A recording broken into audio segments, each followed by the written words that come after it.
Madam Forelady, has your jury agreed upon a verdict? Yes. On count one, strangulation or suffocation, what is your verdict? Guilty or not guilty? Not guilty. On count two, the charge of assault and battery, what is your verdict? Guilty or not guilty? Not guilty. Madam Forelady, members of the jury, hearken to your verdict as the court has recorded it. Upon your oath, you say that the defendant is not guilty of the count of strangulation or suffocation and not guilty of the count of assault and battery. So say you, Madam Forelady? Yes. So say all members of the jury. Yes. All right, thank you. Jurors, please be seated for a moment. Everyone may be seated, thank you. Jurors, I told you during this trial and in my instructions that the verdict was your responsibility and your responsibility alone. Jurors, I want to thank each of you for your careful attention and your service throughout this trial. All rise.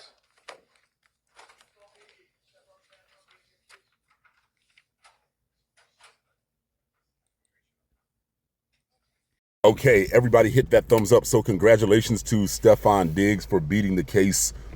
So not guilty was the verdict, as you just heard, for Stefon Diggs, New England Patriots former wide receiver. He was charged with felony strangulation and misdemeanor assault and battery, and he was acquitted. Okay, the jury deliberated for only 90 minutes, coming back with a favorable decision. Now, I didn't know that it was a criminal trial. I thought until a few days ago, I thought it was a civil trial. This thing was a damn shame, and especially the fact that he was released by the Patriots, his contract. Okay, so this thing went the wrong way because of credibility issues, lack of physical evidence, contradictory surveillance videos, and the no incident stance Diggs' legal team maintained throughout the trial that the alleged assault simply never happened, and it looks like they were able to prove that.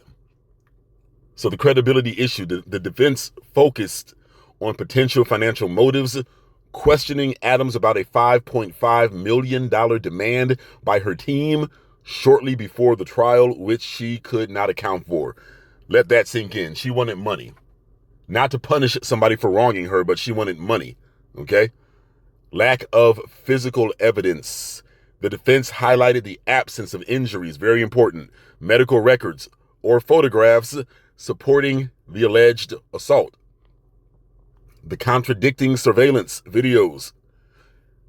Diggs' defense presented surveillance videos showing Adams dancing, looking stupid, energetically days after the alleged incident, which contradicted her claims of a violent assault. So, Stefon Diggs has suffered permanent damage, irreparable damage to his reputation because of this woman. Apparently, he hired her as a chef.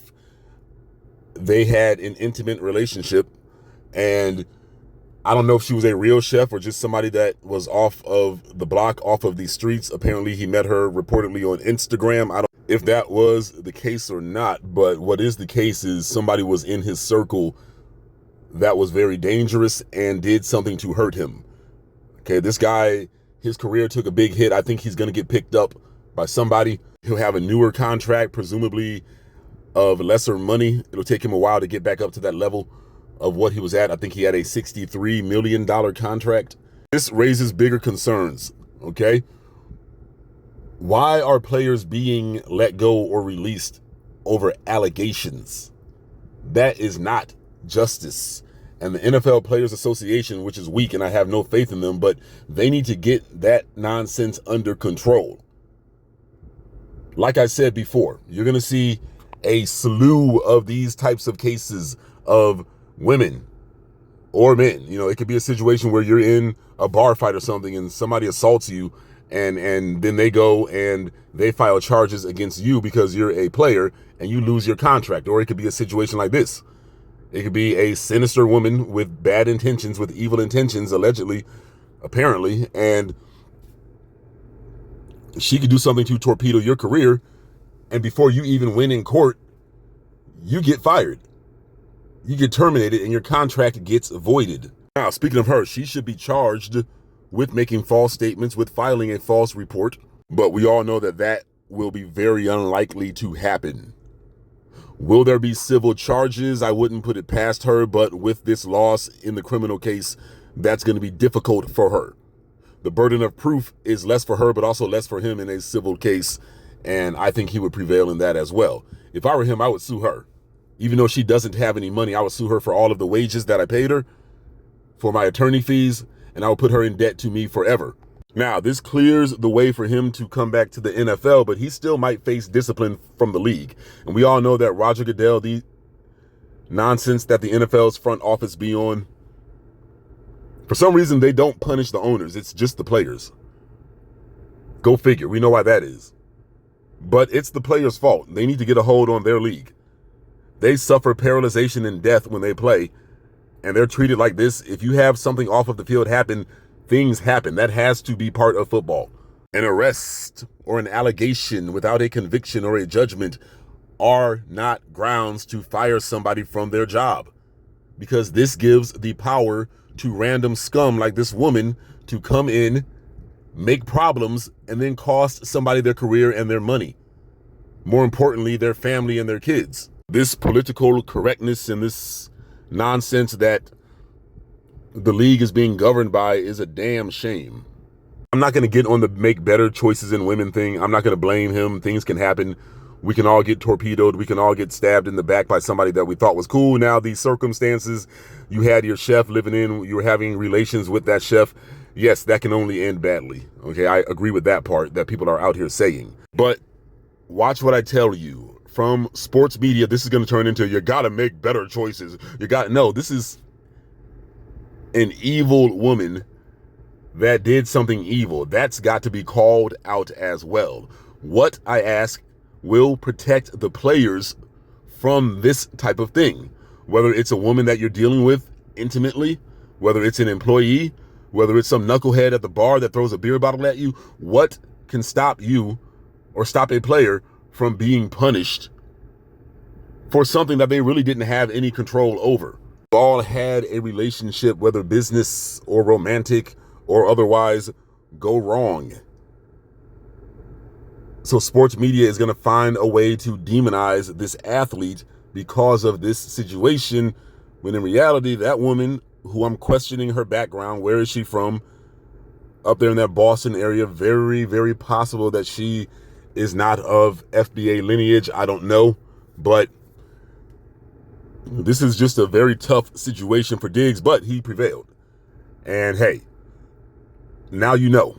Sometimes it takes a catastrophic loss to figure out what you should and shouldn't do. It takes a loss of money for you to learn your lesson, what you should and you shouldn't do. And that is deal with somebody that looks like her, that acts like her. Listen, presumably people like this give off details and they give off forewarnings of what they're going to do. You're like, hey, whatever, I'm Stefon Diggs in this mug. I am a professional athlete. I got plenty of them. I can kick her out not so fast. She had this planned from the beginning. Lay and wait until he makes a mistake. What was that mistake? Maybe kicking her out of the house. Maybe having other women up in the house in front of her, making her jealous. She felt that she was entitled to her money, to your money. She thought it was her money. I, for one, would like to know what her training was, what type of chef, quote, end quote, she was, what were her credentials. But all in all, Stefon Diggs saved his career, which is a bit unethical in itself. Even if he was convicted, he should still be able to play football. The NFLPA needs to get these types of things together, but I have no faith. You all, let me know what you think. This type of thing to me ruins football. Potentially, a good player could have been not on the field. The Patriots lost their best wide receiver. That's their fault for jumping the gun. They are getting all kinds of pressure from these outside special interest groups, in particular, these domestic violence groups that have them by the balls. They don't target white athletes the way that they target basketball players and football players with the domestic violence thing. It's become a cliche, not a necessity, not righteous action, to where they are really trying to protect women, which they should.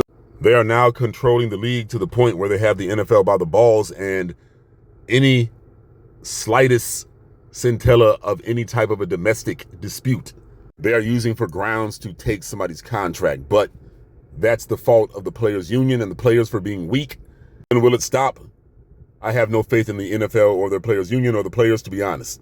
You all let me know what you think. Leave your comments in the box.